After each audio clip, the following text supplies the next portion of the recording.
Bueno,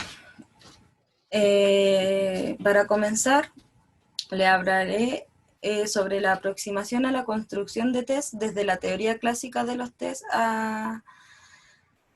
Desde, primero se encuentra la construcción racional, que esta se basa en el supuesto de que el contenido de los ítems del test refleja directamente las características o dimensiones que estamos interesados en medir. En la construcción empírica, este tiene tres características relevantes. La primera, que es la utilidad para objetivos aplicados, dado que la selección de los ítems para la versión final del instrumento descansa en la capacidad del ítem para predecir un criterio. Segundo, la constatación empírica o posteriori de las diferencias entre los grupos de interés en un criterio de dimensión de relevancia práctica. Y tercero, la contrastación de las respuestas de diferentes grupos de criterios. En la construcción analítica factorial, esta se caracteriza por analizar una gran población de ítems. Estos son generalmente tomados de varios tests. Para determinar las dimensiones básicas del conjunto de los ítems. En el proceso de la construcción desde la teoría de respuesta, podemos ver que está la sustitución de ciertas áreas del TCT por las del TRI. TRI significa teoría de la respuesta de los ítems y señala un cambio de enfoque en el análisis. La TRI está más interesada por las propiedades de los ítems que por las del test en su conjunto.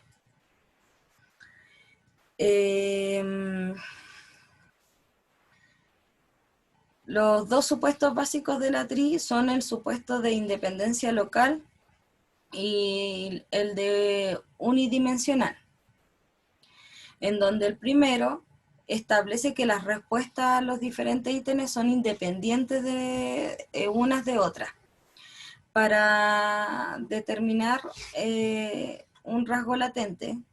Y la segunda implica que todos los ítems de un test miden un único rasgo latente.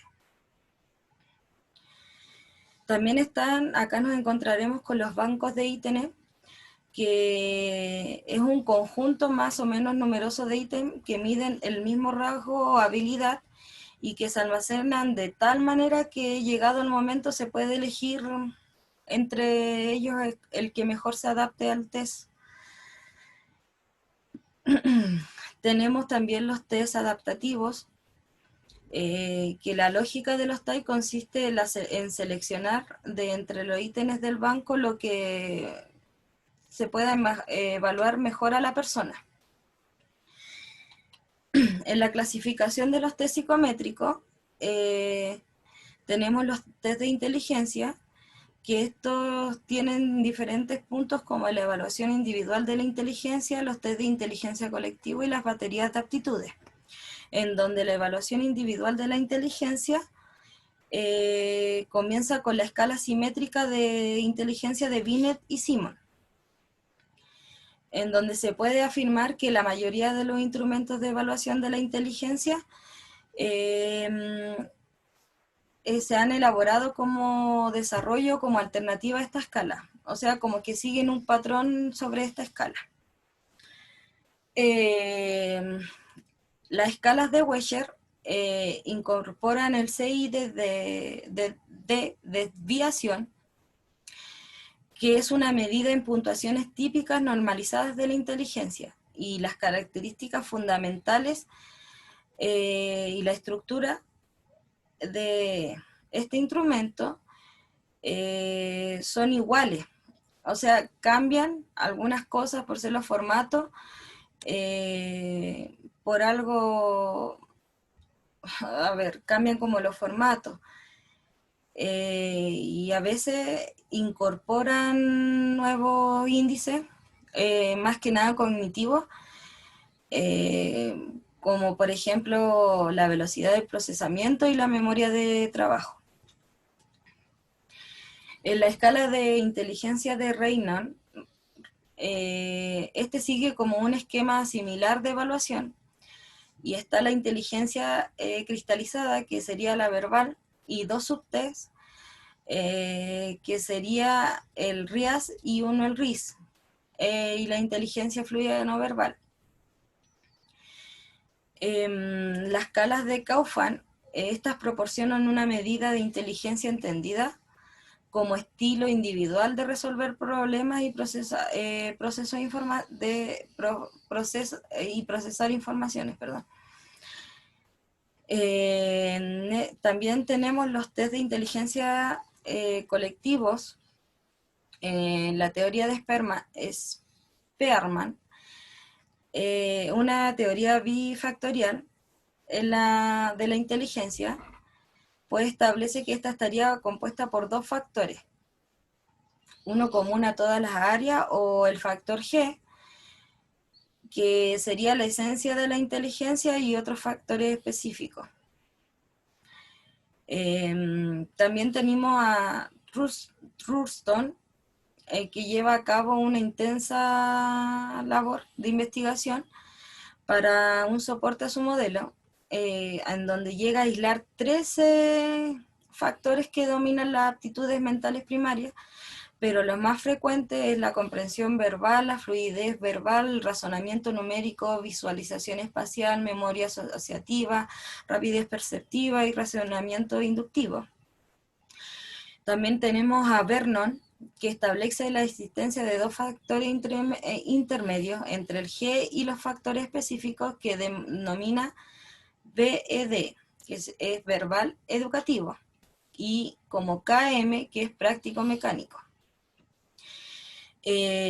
Cattell adopta los términos de GF, que sería la inteligencia fluida, y GS, que sería la inteligencia cristalizada, en donde la inteligencia fluida está más relacionada con la capacidad para percibir relaciones entre elementos relativamente simples, o sea, series de números, diseños de cubos, matrices y analogías. Está determinada por factores hereditarios y fisiológicos.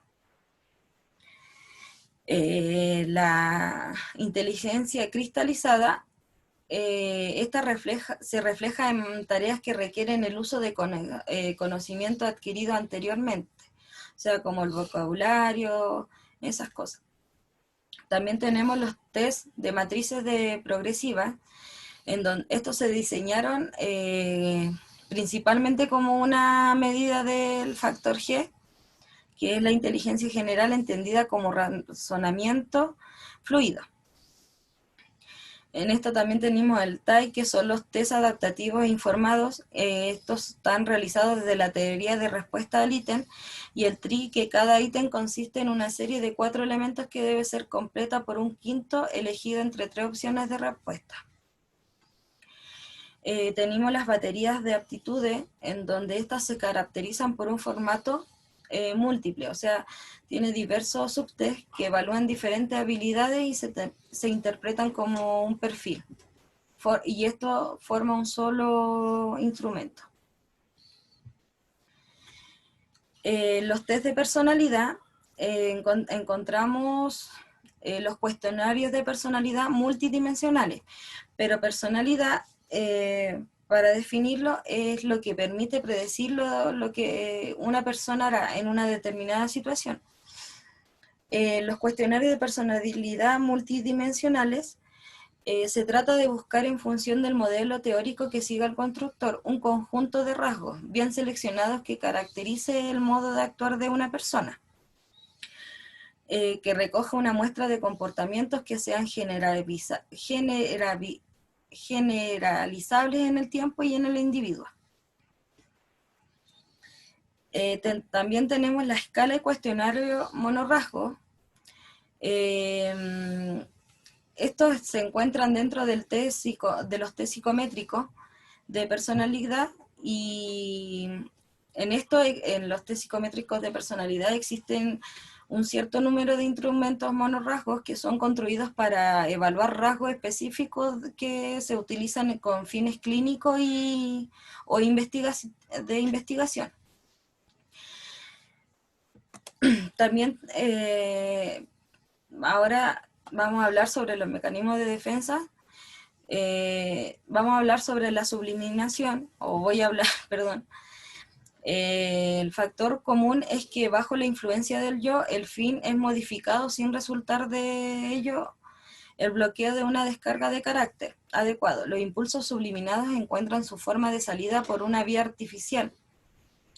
La subliminación también se caracteriza por una inhibición del fin, una desexualización, una completa absorción de un instinto por una secuela y por una alteración dentro del yo. La subliminación se halla íntimamente relacionada con la identificación. Y las subliminaciones pueden, con mayor o menor éxito, convertir o anular impulsos destructivos en los infantes. Están las defensas patógenas. En estas defensas se trata de bloquear su descarga, haciéndolos perder con ello la conexión con el resto de la personalidad y los mantiene inalterados en el inconsciente. Esto estriba el peligro de una irrupción que es se basa en la neurosis.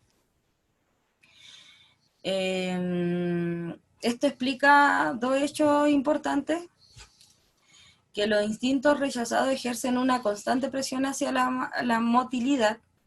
Estos también son privados de la posibilidad de una descarga directa, hacen uso de toda posibilidad de descarga indirecta, desplazando su energía a otro impulso.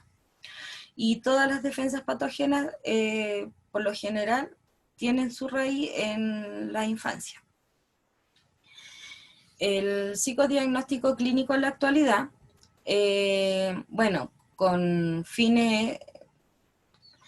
qué fines obviamente utilizamos el psicodiagnóstico? Primero es para tener un diagnóstico. Si utilizamos lo que es los test y la entrevista, tendremos un mayor margen de seguridad para llegar a un diagnóstico cierto. La batería de los test debe incluir instrumentos que permiten recoger la proyección del sí mismo. En esto se pueden utilizar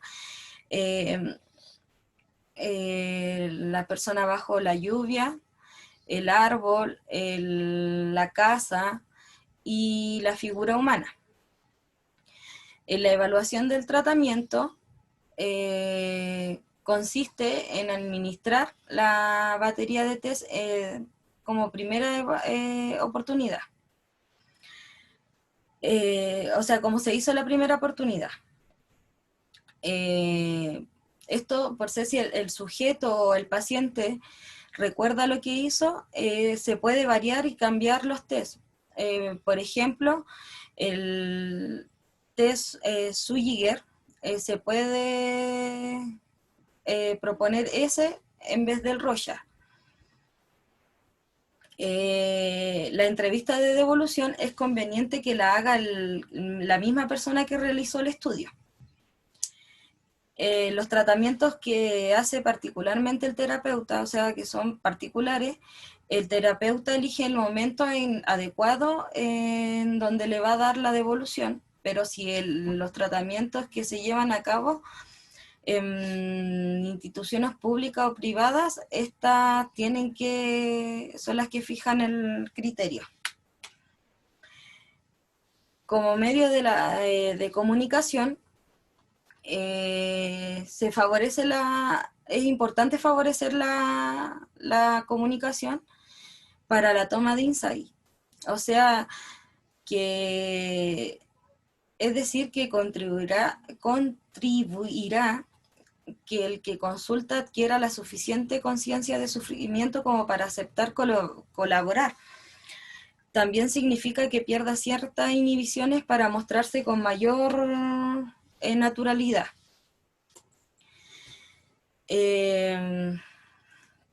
También el fin de que haya una buena comunicación es que la persona se dé a conocer con el terapeuta o con el profesional para poder conocerla lo más a fondo posible y poder tener como un diagnóstico más acertado.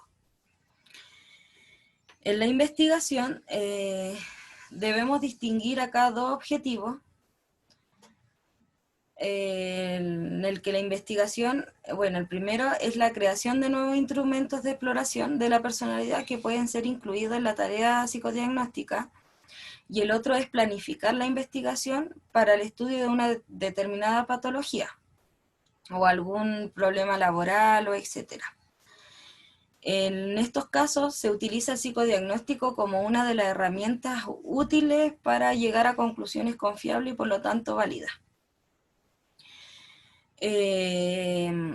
Bueno, con el respecto al segundo objetivo, se trata en primer término de definir claramente lo que se desea investigar.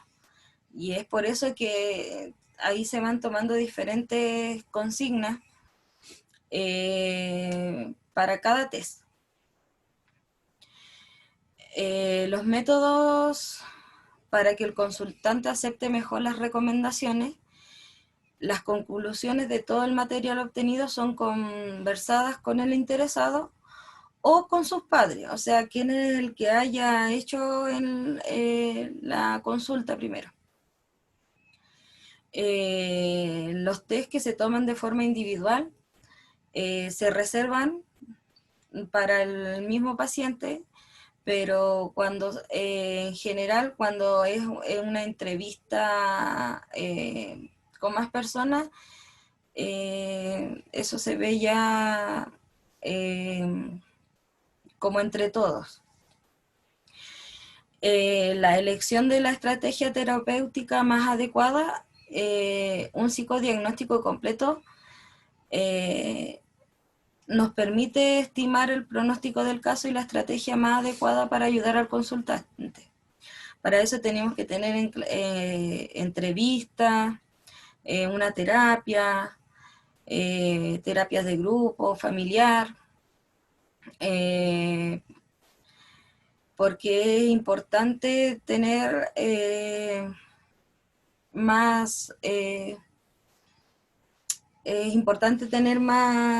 conocer como más también el informe, o sea,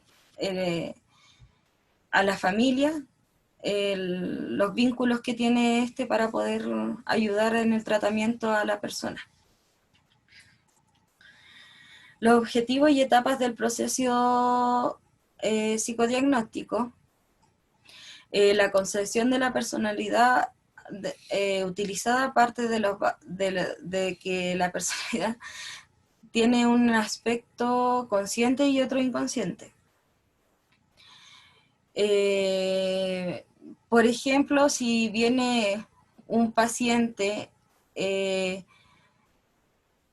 importante saber el por qué para poder empezar a trabajar.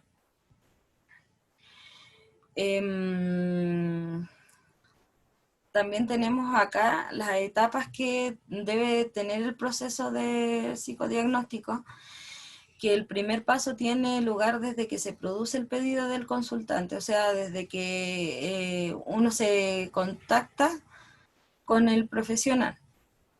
El segundo paso consiste en las primeras entrevistas que se trata de esclarecer el motivo latente y el manifiesto sobre la consulta. En el tercer momento es el que dedicamos a reflexionar sobre el material recogido anteriormente, y también se hacen hipótesis para planificar los pasos a seguir y los instrumentos que se van a utilizar. Por ejemplo, los niños como la hora de juego, también ahí en esto se hacen las entrevistas individuales y familiares, test, etc. En el cuarto momento consiste en la realización ya de la estrategia planificada, claro, de la estrategia planificada de diagnóstico. En el quinto momento es el dedicado al estudio de todo el material, de la entrevista, de la historia familiar, los test, para empezar a recabar. En el sexto momento del proceso es la entrevista de devolución de información. Esta puede ser una sola, pueden ser varias. Y si es que es familiar, generalmente se hace por separado, por un lado con el individuo a quien se ha traído como el principal, y por otro lado con los padres o el resto de la familia. Ahora, si la consulta se comenzó como una terapia familiar, la devolución también se tendrá que hacer a toda la familia. El séptimo paso del proceso consiste en la confección del informe psicológico, si es que se nos solicita o se solicita, y para ello,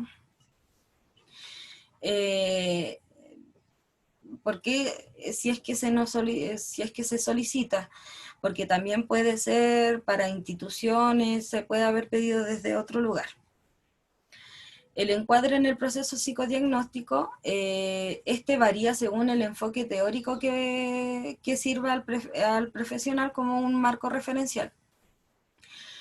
El encuadre es personal y también según las características que tiene el consultante.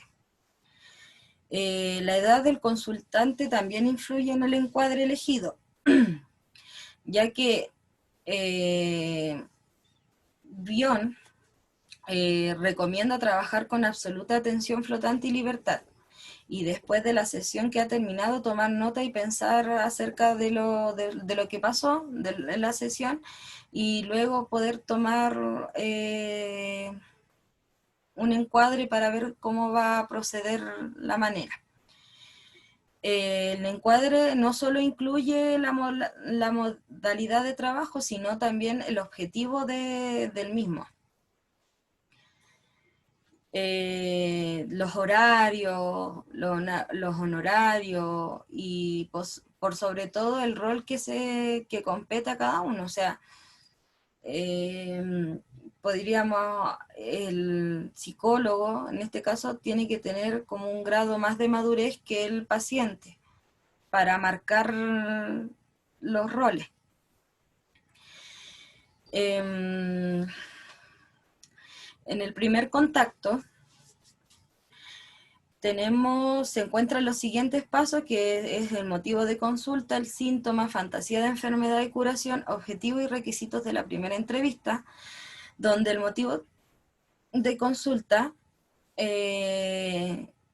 bueno, en la primera entrevista el paciente debe exponer por qué es lo que viene.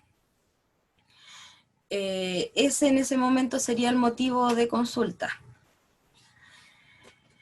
El motivo aducido es lo que llamamos el motivo de manifiesto, o sea, ¿por qué viene o por qué los padres lo traen? El síntoma es aquello que el claro, como decíamos anteriormente, que el consultante o la familia trae como un motivo de consulta. Pero en esto también encontraremos el motivo latente o síntoma real de la consulta. Sobre todo se ve, o sea, más se ve cuando vamos avanzando, porque la persona puede venir con cierto motivo de consulta, pero en realidad le pasa otra cosa. Entonces eso se va a ir viendo de acuerdo a las sesiones que se le haga al paciente. La fantasía de enfermedad y curación, es muy importante tomar en cuenta que para los niños especialmente la hora de juego para los niños es importante. Pues se puede hacer la la hora de juego, los dibujos. Los niños mayores de 10 años, adolescentes y adultos, se encuentran también las entrevistas, también se le hace la entrevista proyectiva, el dibujo libre, para poder ir tomando tomando forma lo que se va a diagnosticar, para llegar al diagnóstico. Madeleine habla de la fantasía de enfermedad como un núcleo enquisado con el cual la persona mantiene un determinado tipo de relación. O sea, es algo que está allí dentro de uno.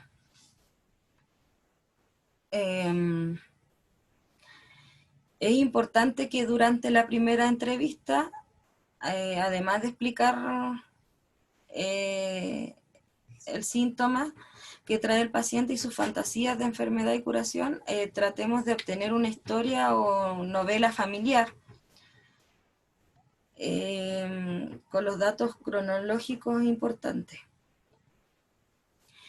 Tenemos también los objetivos y requisitos de la primera entrevista. La primera entrevista es el primer paso del proceso de psicodiagnóstico y debe reunir ciertos objetivos. Al principio tiene que ser un poco libre, no tiene que ser tan dirigida, tanto para poder investigar el rol que desempeña cada uno, o sea, los padres, el hijo, la fantasía que cada uno aporta sobre el niño, la fantasía de enfermedad y curación que cada uno tiene, y la distancia entre el motivo de manifiesto o latente, entre la distancia entre el motivo de manifiesto y el latente de la consulta. También vamos a ver con esto el grado de colaboración o de resistencia que va a haber con el profesional. Para eso tomaremos en cuenta tanto elementos verbales como no verbales. Es importante la observación. En la primera entrevista tendremos el motivo de consulta, que es el que guiará nuestra búsqueda. O sea, con esto se empieza para poder relacionar por qué es lo que viene. También está el motivo de manifiesto de la consulta y conciencia de la enfermedad, que es lo paralelo, que podemos establecer un paralelo entre ambos conceptos. La preocupación que trae el sujeto, lo que él considera el síntoma preocupante, y así lo plantea desde el principio, que es el motivo de consulta, podría ser como considerado como conciencia de enfermedad. Él sabe que algo está mal. Pero si esta persona no registra ningún malestar, no podríamos hablar de la conciencia de enfermedad. La conciencia de enfermedad y fantasía inconsciente de la enfermedad, esto se trata de dos conceptos distintos. En gran parte las discusiones entre Anna Freud y Melanie Klein acerca de que si el niño tiene conciencia de la enfermedad, se hablaba de que pero Anna Freud decía que sí, que el niño no tenía conciencia de enfermedad, y Melanie Klein que sí. En donde Anna Freud estaba en lo cierto, ya que la mayoría de los niños responde que están bien y no saben qué les pasa. El motivo latente de la consulta y la fantasía de enfermedad y curación se planteó que ya en la primera hora de juego el niño dramatiza, o sea, asocia, dibuja, modela, juega, Esto puede ser sin saber cuál es su fantasía de enfermedad y de curación. La fantasía inconsciente en la enfermedad es lo que el sujeto siente, sin que se percate de esto, de lo que le pasa. Tiene que ver con el sentimiento de responsabilidad y compromiso con el síntoma descrito conscientemente, y se refiere que él sabe que algo anda mal, pero ¿y el por qué? La fantasía inconsciente de la enfermedad o inconsciente de análisis es un concepto que se trata que el sujeto concibe inconscientemente como método para obtener lo que su fantasía de curación le plantea como solución a sus conflictos. El desenlace de los test proyectivos variables con historia es un elemento que brinda una valiosa información al respecto, por lo cual es imprescindible incluir algunos de ellos en la batería. La novela familiar es importante y primordial conocer todo lo que al paciente lo rodea, para saber si es que sus mitos, sus tradiciones, todas esas cosas es importante para poder tener un diagnóstico o un más certero sobre cómo poder llegar como a tratar a la persona. ¿Por dónde empezar? ¿Por el presente o por el pasado? Es importante que esto se vea por si el paciente está con un problema en el presente y no está pegado en el pasado, sería como... ¿cómo no? Sería un error. Sería como un error empezar a indagar en el pasado. Ya que esto podría generar demasiada angustia en el paciente o en el familiar. Pero si la persona está pegada en el pasado, es importante empezar desde ya, desde el pasado, para ver qué es lo que lo está atormentando en estos momentos. Los objetivos materiales y consignas utilizados para el psicodiagnóstico. En esto tenemos el dibujo libre, que es útil para explorar la fantasía de la enfermedad, curación y análisis que trae el sujeto. Las consignas son que se le da una hoja en blanco, un lápiz, un número 2 y una goma de borrar. Y en esta hoja se tiene que dibujar lo que la persona quiera. Si es que pregunta, ¿pero cómo? ¿Qué es lo que hago? Es importante decir como usted quiera. No se puede pintar este dibujo. Luego de que se termine esto, es importante preguntarle, a ver, háblame sobre tu dibujo, o qué es esto, para poder tener un conocimiento más previo. También tenemos en la figura humana, que esto es para niños de 5 a 10 años, en los que se duda el nivel intelectual y madurativo. Puede pedirse una figura humana con la consigna de Coppins y evaluarla conforme a las pautas de ellas para la maduración y lo intelectual. En esta consigna se le da una hoja en blanco y se le pide que se dibuje una persona entera. En el que se le dibuje una persona entera. Perdón, me perdí. También en esta, también se le puede pasar una goma de borrar. Lo ideal sería de que no dibuje figuras como palote o caricatura, ni nada de eso. El test de las dos personas, en este se le da una hoja en vertical con un lápiz o una goma, y en esta hoja tiene que dibujar dos personas como como la persona desee. Y es lo mismo que la parte de arriba, que el test anterior, que no se dibuje caricatura ni figura de palote y eso. En este test se registra también la secuencia de lo que dibuja y lo que borra, los gestos, los comentarios que hace.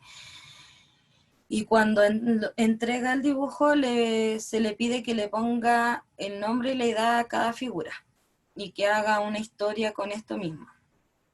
Ahora, si no sabe escribir, es importante que se dicte acerca de quiénes son y qué es lo que hacen ahí.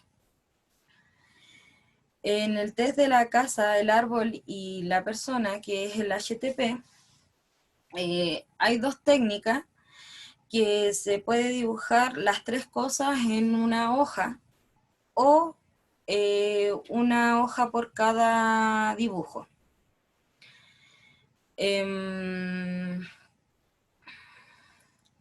También se le da el lápiz, la goma, y hay que estar atento. También en esto es importante que en la casa preguntarle cuántos años tiene,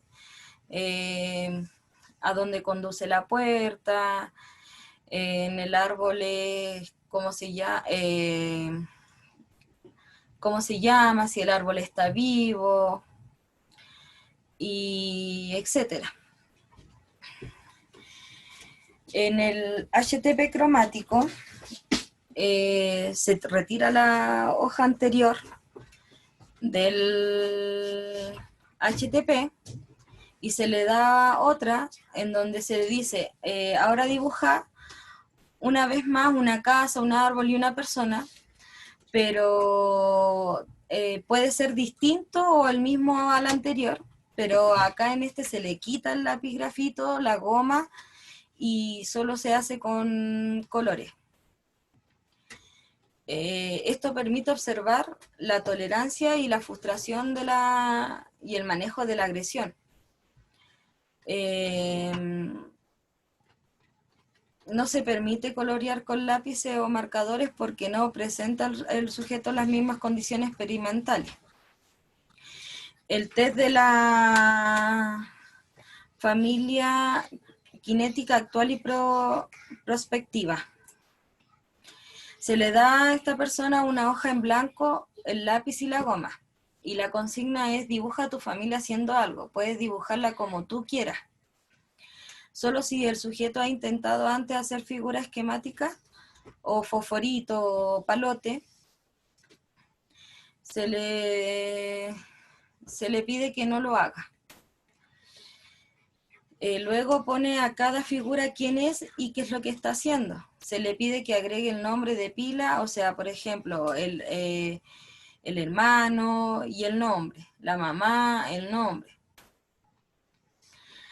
Si es que él hace alguna pregunta, se le tiene que responder como tú quieras.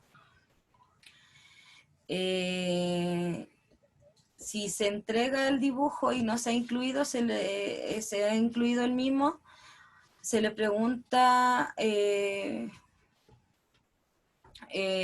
¿por qué? Pero faltas tú. Ahora, si él rehuye, lo importante es que lo pueda hacer, pero si es que no lo hacen, no hay hay que preguntarle el por qué, pero tampoco se le insiste. Está el test huestálquico, el visomotor de Bender, que se entrega una hoja de papel de tamaño oficio, con un eje mayor vertical, lápiz y la goma.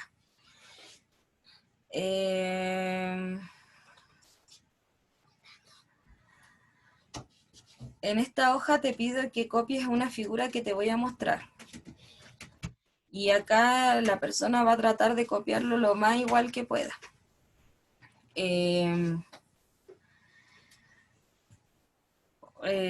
Si es que la persona igual se llega a frustrar porque no le sale, y uno igual tiene como que decirle, no, es que a nadie le salen iguales, no te preocupes. En este test no se utiliza la goma de borrar porque todo registro nos sirve. Está el cuestionario desiderativo, que este investiga la posibilidad de utilizar el mecanismo de identificación proyectiva de manera normal o patológica. Lo normal es poder jugar a perder la propia identidad y recuperarla sin entrar en una crisis de angustia.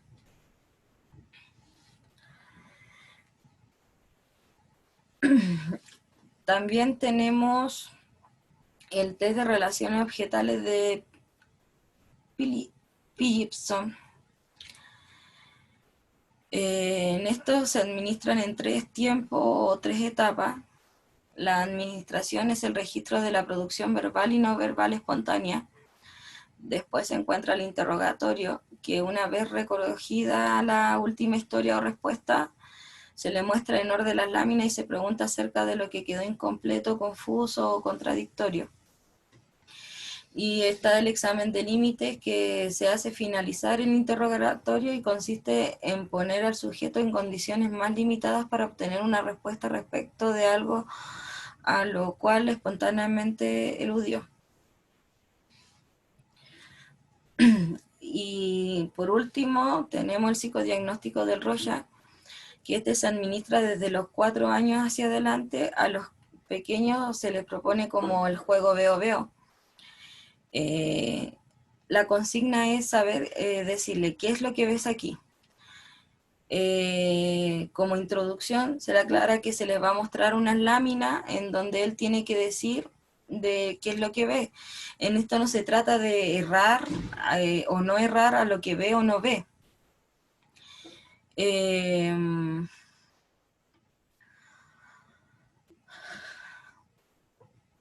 También hay que estar pendiente si es que gira o no gira las láminas. Perdón. Se anota la hora del comienzo del comienzo y de la finalización del test, y la hora a qué hora se entregó cada lámina. Bueno, esto ha sido la presentación. Eso.